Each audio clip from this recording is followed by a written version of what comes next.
então vamos para a parte mais esperada, que é conhecer o conteúdo do Outlook Global Fat que vocês vão encontrar nessa publicação.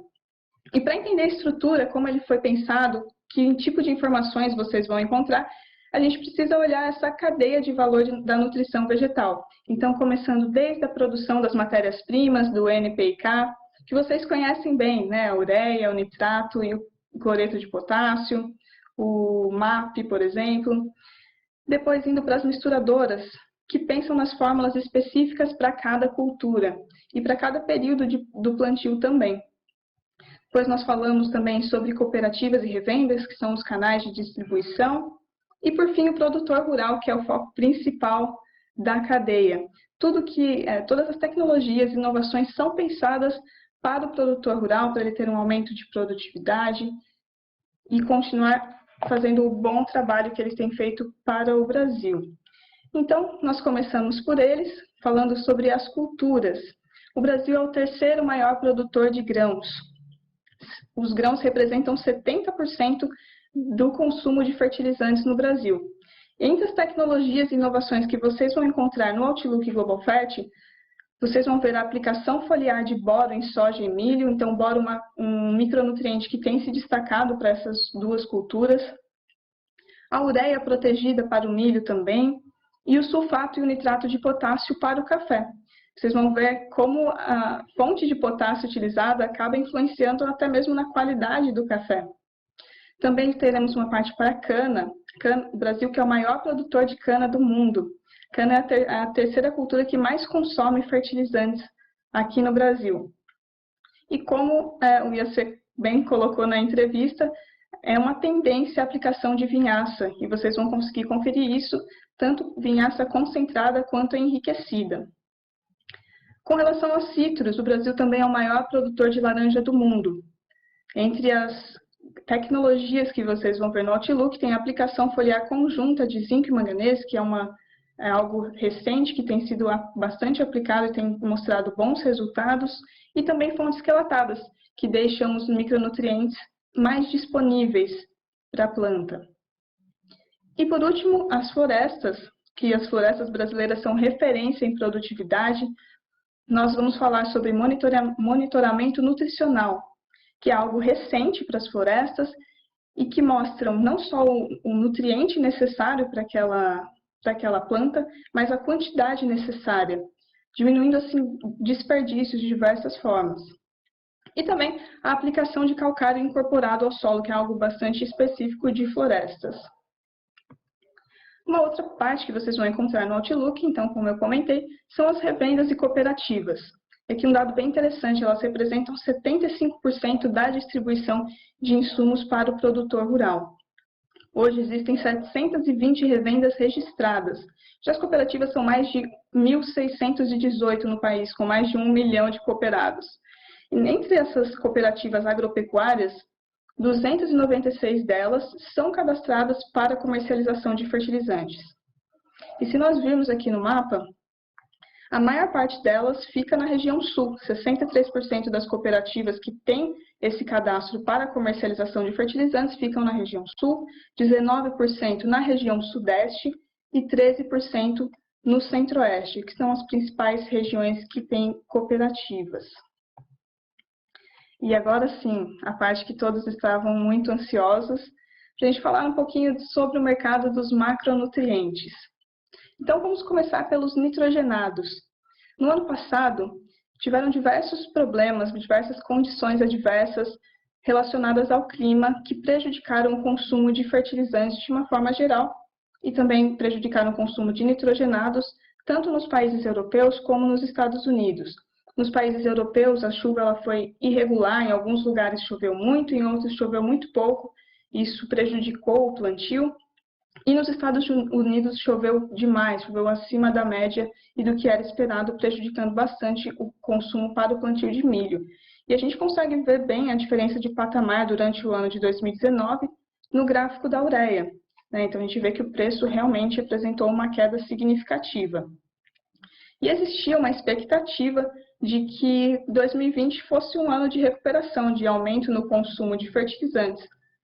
mas a pandemia não contribuiu muito para isso e desacelerou o consumo em diversos países que são grandes consumidores de fertilizantes, como a China, a Índia, os Estados Unidos.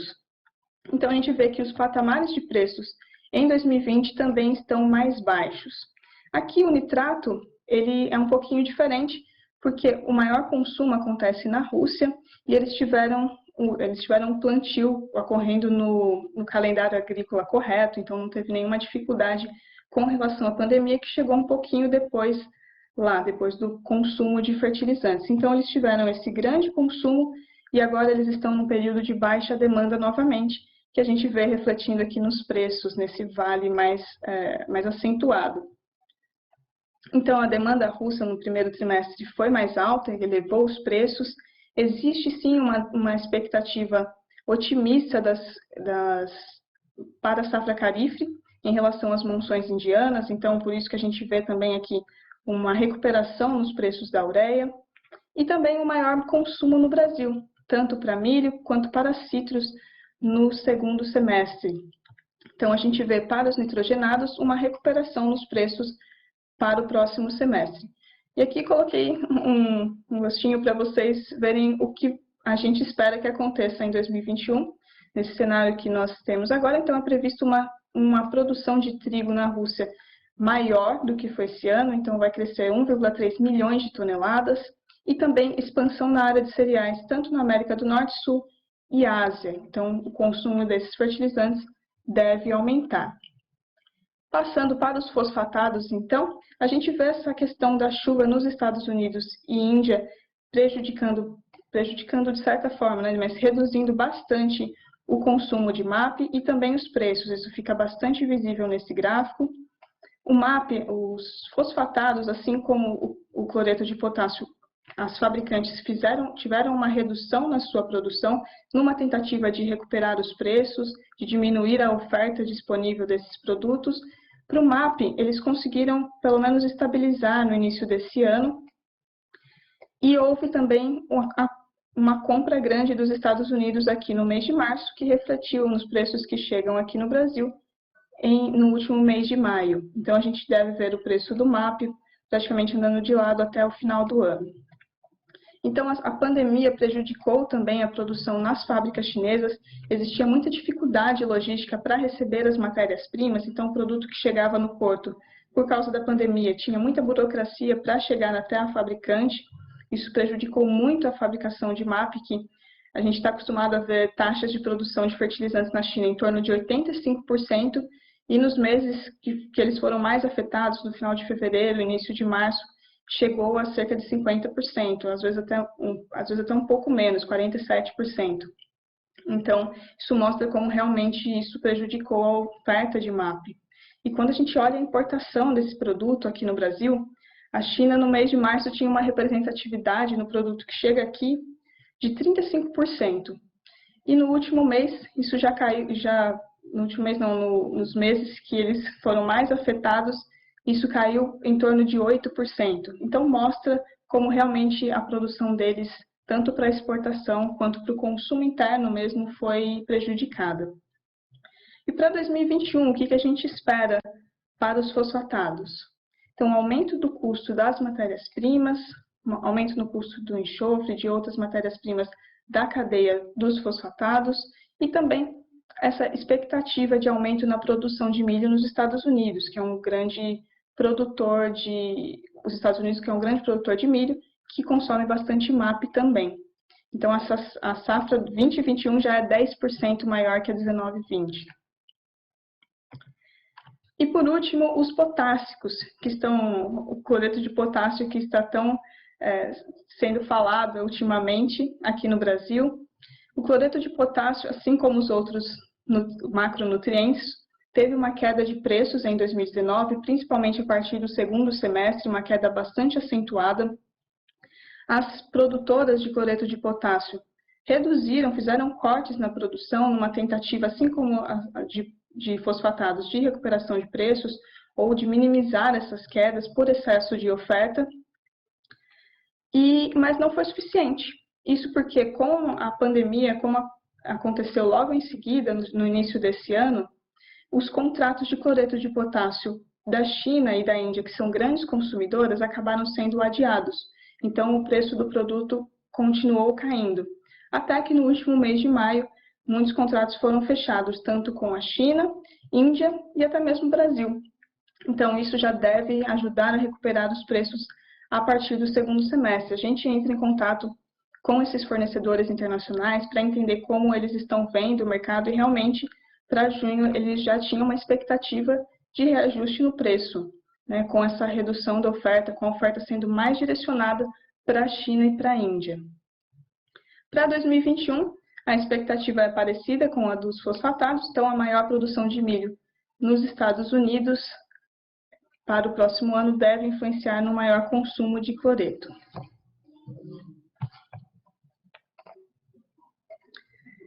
Vocês também vão encontrar no conteúdo do Outlook Global Fert sobre misturadoras. Hoje o Brasil tem registrado 406 empresas atuando no mercado de misturas de NPK. Essas empresas estão distribuídas em 501 unidades. Então, vocês podem ver aqui no mapa que elas ficam mais localizadas nas regiões Sudeste e Sul. Também tem aqui uma quantidade maior no Centro-Oeste. E cerca de 70% das vendas de fertilizantes está concentrada entre as 3 grandes misturadoras, que são Yara, Mosaic e Fertipar. E aí você pode estar se perguntando, você falou bastante de pandemia nos outros países, como que está aqui no Brasil? Existe algum problema, né, de fornecimento? Mas assim, nós entramos em contato toda semana com as misturadoras, assim, com maior intensidade agora com essa questão de coronavírus, de pandemia. E o que nós temos ouvido no mercado é que não tem nenhum problema de fornecimento, os portos estão funcionando normalmente. Nós somos muito dependentes, né, da importação de fertilizantes, então por isso a importância de estar olhando os portos e não identificamos nenhum problema. Esse acompanhamento está sendo semanal. E também, mesmo em contato com as misturadoras, elas nos disseram que estão trabalhando normalmente, e até nesse último mês houve um aumento na demanda. Com relação aos acontecimentos macros que aconteceram no mercado de misturadoras, nós tivemos a aquisição completa da Fertilizantes Tocantins pela Eurochem. A Eurochem já era dona de uma parte da Fertilizantes Tocantins, mas é uma notícia bastante recente, no início desse mês, eles adquiriram 100% da misturadora, da Fertilizantes Tocantins. Também, no final do ano passado, em novembro de 2019, houve a inauguração da nova planta de líquidos da Inove, no Mato Grosso do Sul, que deve aumentar a oferta desse tipo de produto para essa região centro-oeste, que é tão consumidora de fertilizantes pelas culturas que se tem ali. E também a Mosaic e a Eringer divulgaram seus resultados. A Mosaic divulgou um resultado bastante positivo, vocês vão conseguir ver com mais detalhes no conteúdo do Outlook. E a Eringer também divulgou as expectativas de aumento na demanda para o segundo semestre. Eles também devem voltar à operação em uma das unidades em Dourados, no Mato Grosso do Sul. Vocês também vão ver uma seção especial, tanto de fertilizantes especiais quanto de fertilizantes orgânicos. Para os fertilizantes especiais, que tem sido uma tendência crescente nos últimos anos, e a expectativa é de que continue crescendo, nós temos as tecnologias abordadas de fertilizantes de liberação controlada, de NPK no grão e de fertilizantes foliares. E aí, falando especificamente dos foliares, hoje nós temos registradas no mapa 249 empresas produtoras de fertilizantes foliares no país. Cerca de 46% dessas empresas estão localizadas no estado de São Paulo. Então, é algo bastante crescente, principalmente aqui no estado de São Paulo. Para os fertilizantes orgânicos, também é algo que está aumentando nos últimos anos, porque existe uma busca crescente também por produtos com apelo ambiental, como foi comentado na entrevista que vocês assistiram. E também um aumento na demanda por produtos orgânicos. Então, para ter aquela certificação de produtos orgânicos, é necessário uma série de cuidados. E isso está influenciando também no crescimento de empresas autorizadas para produzir fertilizantes orgânicos, de forma bastante direta. Hoje nós temos 176 empresas com autorização para produzir esse tipo de fertilizante e representa um crescimento de 53% em relação ao último ano. Então, mostra realmente como isso é uma tendência no mercado de forma geral. Bom, eu passei rapidamente sobre os principais tópicos que vocês vão encontrar no Outlook Global FAT, mas tem muito mais conteúdo disponível para vocês, tanto na versão física quanto na digital. Tem muito material sobre micronutrientes, sobre remineralizadores, inoculantes, muitas entrevistas, muitas falas com especialistas nos assuntos. Então, vocês vão poder conferir esse material que está distribuído em 14 capítulos, nas partes de inovação e boas práticas em nutrição vegetal, indústrias de matérias-primas e produtos de nutrição vegetal, a distribuição e os equipamentos de aplicação. Espero que vocês tenham gostado. Agora eu volto com a Gabi e com a Jess para as perguntas de vocês. Ju, obrigada. Parabéns pela publicação, maravilhoso ver o seu trabalho, de toda a equipe. E agora a gente vai para a pergunta, já foi chegando algumas aqui, e aí eu vou perguntando, e aí, pessoal, a gente vai trocando, né? Quando a gente for respondendo, ela vai aparecer, depois volta aqui pra gente. Bom, vou pela ordem aqui. O Alexandre, Ju, está perguntando, comentou assim, o preço vai subir de cloreto de potássio, mas isso vai acontecer aqui no Brasil, e se ele tem que comprar agora, nesse momento, então? Então, sobre o cloreto de potássio, como eu comentei, né, a demanda deve começar a aumentar no mercado internacional de uma forma geral. Então, a gente deve ver uma oferta reduzida no mercado como um todo. Além disso, aqui no Brasil, a gente deve ter nesse segundo semestre um consumo maior ainda para grãos, né, que estão em um momento muito bom. Então, a gente deve ver um consumo maior de cloreto de potássio. Então, sim, o preço vai aumentar. A gente tem a expectativa com esse cenário de que o preço aumente até o final do ano, até o final da safra. Então, é um bom momento para começar a negociar esse produto. Tá, ok, Ju, obrigada. Tem uma pergunta aqui do Luiz Fernando, perguntando se tem alguma novidade sobre a entrada de ureia na Bolívia. Se esse canal de entrada de matérias-primas está funcionando normalmente esse ano. A gente teve algumas dificuldades, né? Nós identificamos algumas dificuldades para trazer a ureia da Bolívia, tanto desde o final do ano passado, né? Por causa de algumas greves que aconteceram, mas depois da normalização das greves, isso foi resolvido. Então, acabou esse problema, essa dificuldade com relação à oferta. Tá legal, deixa eu ver aqui. Eu acho que tem uma aqui, Jéssica, que você pode nos ajudar aqui. Qual que é o principal meio para comercialização dos insumos? Revendas ou cooperativas? Certo. Bom, depende sempre de que público está falando, né? Mas levando em consideração o produtor em geral, né? O maior volume, né, comercializado, a gente tem que, na publicação, 45%, né, é feito pela revenda, 30% pelas cooperativas e 25%, né, a menor parcela, é feita direta, né, pelas fabricantes, né, para as empresas, né, para os produtores, desculpa. Tá, Jess, deixa eu ver aqui. Ô, Ju, o pessoal está falando aqui, não, desculpa, é que eu ia perguntar aqui, mas dá para... o pessoal está perguntando aqui, que a gente mostrou aqui a tendência dos macronutrientes, e aí o pessoal está querendo saber, e os micronutrientes? Qual que é a visão do Global FAT para os micros? Certo. Bom, a gente falou sobre os macronutrientes, que são os mais utilizados, mas vocês também vão encontrar o conteúdo dos micros no Outlook Global FAT, detalhado por cada um dos principais micros: zinco, cobre, boro, molibdênio, cobalto, manganês. E assim, falando rapidamente de forma geral, no primeiro semestre desse ano houve uma redução no custo desses fertilizantes, desses micronutrientes, relacionadas à queda no preço das matérias-primas. Então, o preço dos metais caiu bastante e isso influenciou no preço do micronutriente aqui no Brasil também. Para o segundo semestre, a gente deve ter uma retomada gradual no preço desses, de forma geral, no preço dos micronutrientes. Ok, Ju.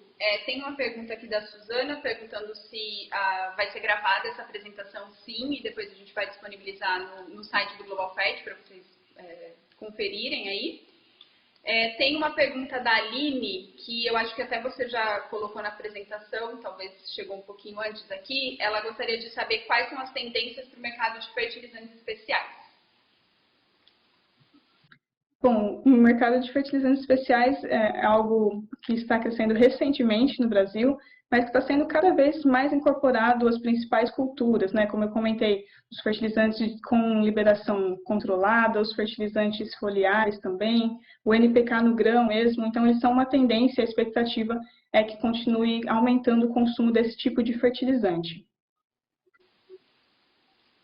Tá, ok. Tem uma aqui do Cristiano, eu não sei, Jéssica ou Ju, produção local de ureia. Vimos a expectativa do mercado de ureia, se o Global Fed vê a possibilidade de um aumento na produção local, né, do aumento da produção de ureia no Brasil. Eu vou deixar essa bola com a Juliana.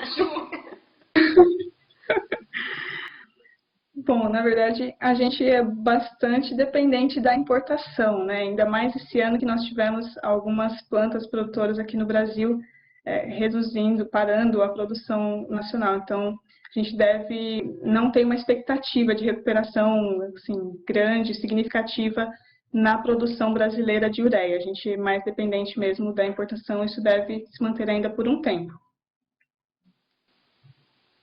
Tá. O Marcos está perguntando aqui se há expectativa de que o consumo agora do segundo semestre seja forte, mesmo com essa situação que a gente está vivendo de mercado. Uma boa pergunta.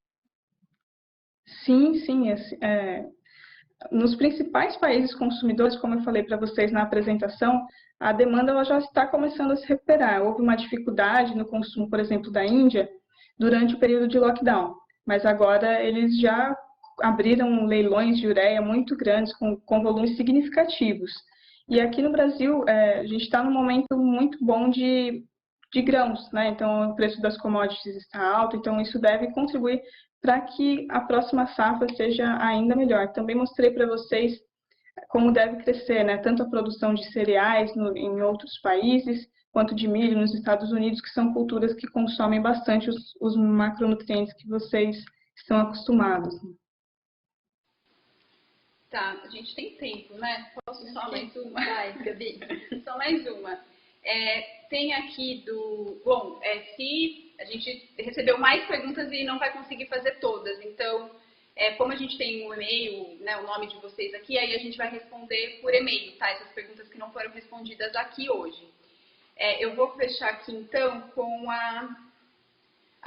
pode ser do Claudinei aqui, para a gente falar um pouquinho de citros. Ele falou que trabalha com citros. E qual que é a tecnologia de fertilizante mais indicado e a demanda que está no mercado? Então, qual que é a demanda desse fertilizante mais indicado para a cultura de citros? Bom, o que a gente tem visto em termos de fertilizantes para citros, tem a tendência, né, de consumo tanto de micronutrientes, fertilizantes especiais com zinco e manganês, que eu falei lá no início, que também está disponível no Outlook, e também em termos de macronutrientes, a gente tem uma demanda crescente agora no segundo semestre de nitrato de amônio para citros, então fórmulas com alto teor de nitrato para citros, e como eu mostrei no gráfico para vocês, tem uma expectativa de aumento de preços para essa matéria-prima. Obrigada, Ju. Eu acho que você respondeu muito bem, eu fiquei até emocionada com a sua última resposta, porque foi bastante de improviso lembrar, né, como é que está a situação de citros e tudo mais. Parabéns. Eu acho que... Posso?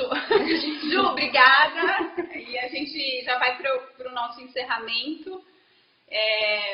Fique à vontade aí para falar tchau para o pessoal e colocar o seu contato também. Bom, pessoal, espero que vocês tenham gostado da apresentação, conhecer um pouquinho melhor o conteúdo do Outlook. Espero que vocês olhem o material com bastante carinho. E eu fico muito feliz, né, de ter participado dessa publicação que é tão importante para esse segmento. Obrigada, pessoal. Obrigada, viu, Ju? Eu queria agradecer você por ter ajudado tanto a construir esse conteúdo e também queria agradecer a equipe do Global Fert da IEB. Eu acho que todo o entusiasmo, né, que vocês tiveram, né, e o comprometimento de cada um de vocês aqui, não só a equipe do Global Fert, mas o pessoal que está aqui atrás das câmeras também, para construir mais um produto da IEB, né, eu fico muito orgulhosa disso que a gente está fazendo, né. Eu espero que vocês apreciem o Outlook, né, vocês estão aí de casa assistindo a gente, que vocês gostem do conteúdo, né, tudo que foi feito, né, cada partezinha, cada ilustração, cada detalhezinho, né, foi feito com muito amor, né, a gente faz isso com, né, é um dos nossos valores na IEB, né, e eu espero que vocês gostem do conteúdo, que vocês aproveitem, interajam com a gente quer que isso torne o agronegócio mais forte e que isso te ajude a tomar decisão, né, e se você tiver com qualquer dúvida, pode contar com a gente, né, nesse momento de incerteza, tudo que a gente precisa é de um braço direito bem forte e a gente está aqui para ajudar vocês. Gabi, eu queria te agradecer por esses 10 anos de parceria na IEB. Eu fico muito feliz por poder dividir tudo isso com você. Eu estou muito contente mesmo. Chorar. Ai, meu Deus, estava fora isso. Fiquei. Bom, obrigada, Jess, por esses 10 anos, por esse empenho que você conduziu toda a equipe nessa produção, né? É um produto novo. É a primeira edição e a gente sabe o quanto isso é importante para a nossa história. Então, obrigada e obrigada a você que ficou com a gente até o fim. A gente realmente está muito feliz com os números aqui, não só números, né, mas a qualidade do nosso público também. Isso é um marco na nossa história. Novamente quero agradecer ao nosso patrocinador, a Iterum, os nossos anunciantes, parceiros, apoio de mídia, então fica o eterno agradecimento aí por nos ajudar nesse momento e que a gente fez todo esse lançamento do Outlook. Obrigada, boa noite. Boa noite, eu espero ver vocês em breve, quando a gente sair dessa quarentena. Com certeza. Tchau, gente. Uma boa noite para vocês.